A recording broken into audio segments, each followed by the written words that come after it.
Yo, what is up, guys? We got a bunch of new stuff to check out. We've got new cards for some legacy stuff. I'm talking Thousand Eyes Restrict. I'm talking about our boy WEEVIL getting some new support. It felt like we just got Legend Duelist 1, or Legendary Duelist 1, whatever they're calling it in the TCG, but that was the Amazons, the Fishermen, and some of these Cyber Dark cards.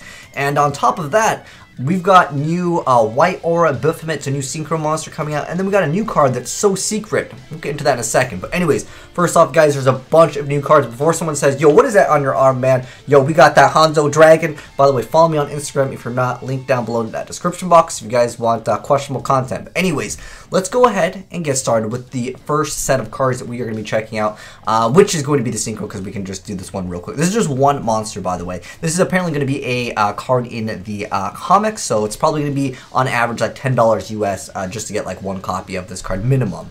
But anyways, let's check it out though. Anyway, so it's a new level 10 water fish synchro effect monster, and it's 3,300 attack and 3,000 defense. Its material requires one tuner synchro monster. Oh, okay. At that point, I'm like, okay, most of us probably aren't gonna make it, but let's check it out. All right, plus one plus non-tuner monster. So that means I guess one or more. I'm guessing. Anyways. Its effect says, when this card is synchro summoned during your turn, you could special summon one Divine Dragon token. So it's a fish, level 10, 3,300 attack, and 3,000. That's the same stats. Okay. So you can summon a token of the same stats in defense position. Oh, okay. I don't like it in defense position. But anyways, the next effect says, once per turn during your opponent's turn, if you control no tokens, you can special summon one Divine Dragon token. Oh, that's pretty good. Okay, and then the third effect says, if this card is destroyed by your opponent's effect and sent to the graveyard, and you control a Divine Dragon token, you can special summon this card in defense position. Okay, I already see it being really abusable in links. Okay, so as soon as it's summoned, you get a free token, right? And you could just immediately use that token and just get out a free link monster, right? And then on top of that, when your opponent goes for their turn, you're not going to control a token, therefore you just go ahead and special summon another one. I mean, does anyone else not see that being like super easy to abuse? I don't know. It is a once per turn, but just the fact that you can get it back, and then when it goes away, if you have the token, you can just get it back again. I don't know. That's pretty cool. I mean, you can still use the tokens to synchro. I'm wondering if you can use the tokens to synchro up and then try to make like double of them. However, if you control none of them, that's going to give you the effect to spawn another token. However, when it's synchro summoned during your turn, you just get that effect. I don't know. It seems like it's possibly an abusable card. We'll have to wait and see what other people can figure out with it, but I definitely think it can be a potential good card. However, at the end of the day, it doesn't really do anything to really push for game because that token is in defense position.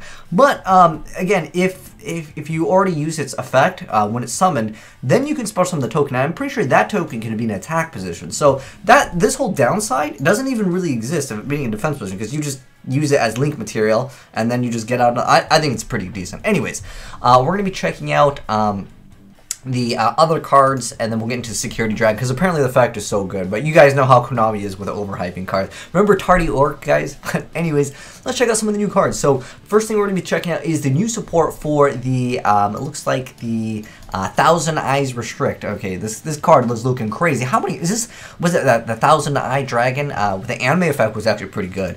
Anyways, let's check it out. So the first one is the Millennium Eyes Illusionist. So it's a level 2 Dark Spellcaster type effect monster, which is this one over here in the bottom left. I thought we'd go over the fusion first. Okay, I guess we're doing the fusion next. Anyways, so it's 0 attack, 1400 defense place. You can only use each effect among the first and second effects with this card's name once per turn. Wow, that's complicated wording. Anyways, quick effect. You can discard this card, target an effect monster your opponent controls, choose one Eyes Restrict, Fusion, or Relinquish you control, and if you do, equip that target to the chosen monster. Treat it as being equipped by the chosen monster's own effect. Oh, okay. And then if Eyes Restrict, Fusion, Monster, or Relinquish is special summoned to your field, add this card from your graveyard to your hand. Wow, that's like a once per turn. I'm just going to absorb you. That's a pretty good effect. Wow. I didn't know that they were going to make it a complete like archetype. That's pretty good. But anyways, next we have the Fusion. So it is a level 1 Dark Spellcaster type effect monster. That's probably the Fusion that's right in this picture. In fact, it is. Anyways, so it's 0 attack, 0 defense, and its materials require Relinquish plus 1 effect monster. Okay, the once per when an opponent's monster effect is activated, quick effect, you can target 1 effect monster on your opponent's field or in their graveyard and equip it to this card. Wow. That's actually pretty good. And then the card gains attack and defense equal to the combined attack and defense of the monsters equipped to it by its own effect. Okay, so it's kind of like I guess Relinquish, but you can absorb something. But it's a quick effect. So if your opponent's going to do something, you're just like, nope, I'm going to absorb. However, it doesn't negate the effect. I wish if it said negate that effect and then you get to equip it, that would be much better. I think that that's the problem with this card. It just targets an effect monster. Yeah, I think that this card, it's a little bit lackluster right there, but let's not get too far into it. Let's read the full effect. Anyways, this card gains attack and defense equal to the combined attack and defense monsters. Oh, did I already read that? I already read that, my bad. Anyways, the third effect is what we didn't read. Monsters with the same name as any monster equipped to this card by its own effect cannot attack. Also, they have their effects negated, if any. Oh, that's kind of cool. There's a little bonus there, but for the most part, I think, again, it's just outclassed because they're just going to obviously destroy the card or bounce it back or, you know, whatever. But, who knows? Anyways, next up we have Relinquished Fusion, which is the new quick... So it's a quick play too?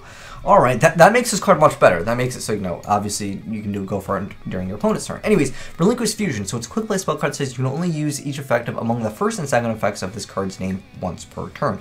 The first effect says fusion summon one eyes restrict fusion monster from your extra deck by banishing fusion materials listed on it from your hand, field, or graveyard. You can banish this card from your graveyard and target a effect monster your opponent controls. Choose one eyes restrict fusion or relinquish you control, and if you equip that target to the chosen monster trait is being equipped by the monster's own effect. Hey, that's a little bit better. That's kind of cool. I mean, at the end of the day, I don't think this is enough to make the deck like run properly. And maybe like a Piper Chaos tech. I mean, it's cool. It's cool that they are supporting like this Pegasus deck, right?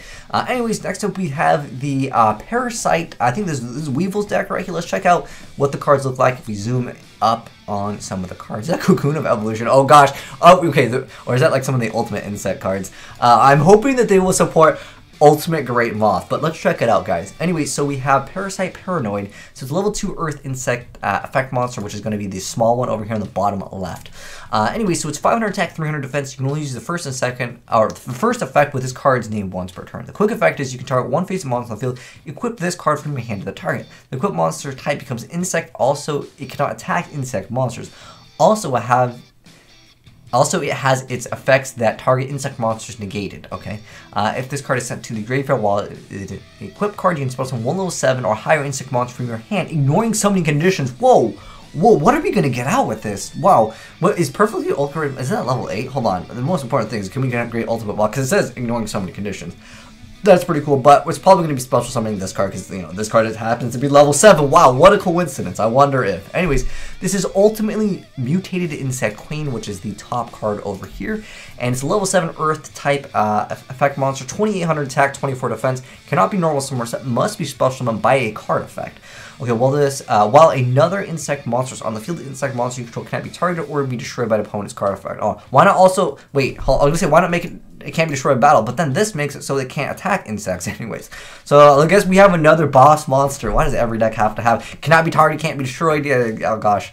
But anyways, the second effect says, at the end of the damage step, if this card attacks, you contribute one monster, this card can attack an opponent's monster again in a row. Okay. Next up, third effect is once per turn during the end phase, you can special one insect monster token, insect earth level 1, 100. Okay.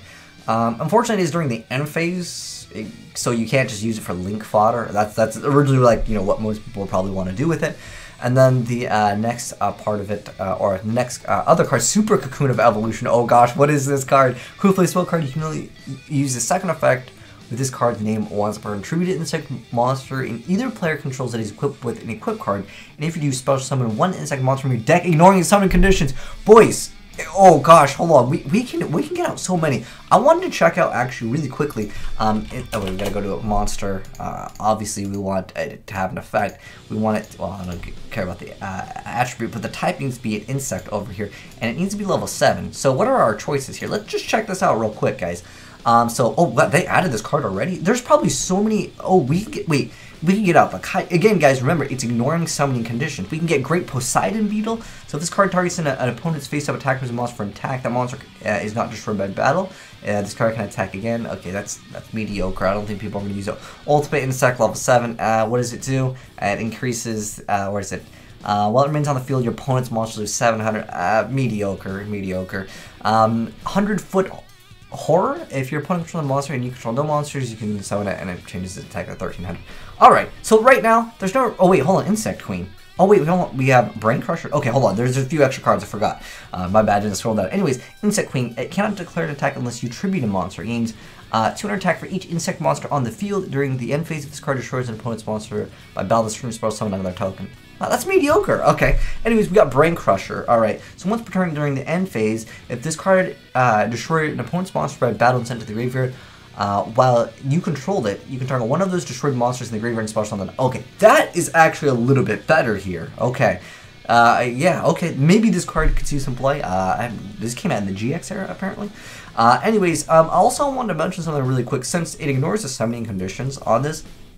And one thing that can be nice, guys, is just to have a kaiju, therefore your opponent cannot kaiju you because you already kaiju yourself. That's thinking on the next level. I don't know, because remember you can only have one kaiju. But anyways, next up we have the okay, we read that one. Oh wait, hold on. The Super Cocoon of Evolution. So you can only use the second effect of it. So you tribute insect that is ignoring summoning conditions. Okay. Then you banish it from your graveyard, target one insect monster in your graveyard, and shuffle that monster in the deck and draw a card. Okay, that part I don't think I read that. I think we got stuck halfway through, and I wanted to show you guys what we could use for targets. But anyways, next we have some spider support. Wow, really? Spiders, if you guys don't know, is like one of the under-supported archetypes, but it looks like they've got like barrels. What the heck is barrel spiders? Okay. Anyways, so next up we have a level 4 Dark Machine. Oh, the name of this card we can't say, otherwise it'll get the video demonetized. I know it's crazy, but we'll just call it Boom Spider. All right, Boom Spider. All right. So, anyways, Machine type effect monster, 1400 attack, 2200 defense. You can only use the second effect of this card's name once per turn. So once per turn, you target a Dark Machine monster you control, one face-up card your opponent controls, destroy them. Self-explanatory. If a monster you control whose original attribute and type are dark and machine destroys a monster your opponent controls, either by battle by its own card effect and sends it to the graveyard, you can inflict damage to your opponent equal to half of the original attack of one of the monsters destroyed and sent to the graveyard. Okay. Oh, by the way, that was the level 4 guy over here, so it's the bottom left. It's going bottom left top, then over to the right. So anyways, next up we have the Desperado Barrel Dragon. So machine type, effect monster, 2800 attack, 22 defense. First effect says, if a dark machine monster you control is destroyed either by battle or by card effect, you can spell summon this card from your hand. Okay, and once per turn during the battle phase, you can toss a coin 3 times, and if you do, destroy face-up monsters on the field equal to the number of heads. Then if the result is 3 heads, you get to draw a card. This card can't attack during the turn you activate its effect. Okay. RNG, guys. Coin tossing decks. And then the third effect is if this card is sent to the graveyard, you can add from your deck to your hand one level 7 or lower monster whose effect tosses a coin. Ooh, that's spicy. We don't think we have I don't think we have any card that searches out like coin effects, but that's cool. Anyways, next up we have the trap card, the cannon shot over here on the bottom right. Just continue to trap card once per turn. If a card or effect is activated that tosses a coin, apply these effects depending on the number of heads. So the first says inflict 500 damage to your opponent. Second effect says destroy one card your opponent controls. 3+. Look at your opponent's hand, and if you do, discard one card from it. That's a good effect. All right. And then when a card or effect is activated that tosses a coin 2 or more times, you can banish the card from your graveyard. Treat the result as tosses all heads. What? Whoa, hold on. Do you know what that means, guys? Hold on. It says. Hold on. It tosses 2. Oh gosh, guys. Do you know what this means? Hold on. For any of you guys that don't know, there is this card called Sand Gamble. Oh gosh, dude, that's kind of OP, guys. Hold on. If I remember, Sand Gambler tosses a coin 3 times, and if all of them are head, you destroy all monsters on your opponent's side of the field. Okay. No, isn't there another one? This card effect, guys, is so hard to pull off. I thought there was one where it got rid of your opponent's hand. Does anyone remember that card? If you guys remember what card gets rid of, like, there's something that gets rid of stuff in the hand. I don't remember its name. But, okay, it's not this guy. But I'm pretty sure it was, like, toss a bunch of coins or something. But this, guys, this is actually potentially crazy. Any card or effect being activated. I don't know what other crazy coin toss decks there are that can utilize this. But I think that this is insane. It just treats them all as heads. So you can basically guarantee yourself some effects. Some of the Arcana Force cards even make it so your opponent loses out their entire turn. They skip their entire turn. And hold on. You just banish it. It doesn't even have to, it can be sent the same turn it's sent to the graveyard. So you can, I don't know, just not Foolish Burial. Isn't the Foolish Burial belongs, I think that one's a spell, right? Isn't there one? There's probably one that can send a trap. Anyways, the point is, you can activate it the same time this is sent to the graveyard. And there's no restrictions on how many times you can activate it. So there's going to be some people that figure out some type of cheese with this, doing Arcana Force shenanigans, making it so your opponent never gets a turn. I know someone's going to do it, guys. Someone is going to do it, and it's going to be annoying to run into. But we have another card to check out. I just want to mention real quick. This card is called Security Dragon. We don't know anything about it, but we know it's light, and it has at least one link arrow pointing up. It's super secret. We can't know the effect. So you better drop some amazing effect, Konami, because I hate when they overhype cards, and they're like, it's a secret effect, and then we see it, and it's just like, why'd you hide this from us? But anyways, guys, thanks for watching. Hopefully you enjoyed seeing some new Yu-Gi-Oh cards. If you know of any cool combos with some of these cards that we talked about, let me know in the comment section below. But I'm really excited to see what some people do with some of these cards, especially with that. I know there's going to be the coin toss decks, guys. They're always full of shenanigans and a bunch of them. But anyways, thanks for watching, guys. And if you're new to the channel, hit that subscribe button to see more fresh Yu-Gi-Oh cards. Well, thanks for watching, guys, and I'm signing out.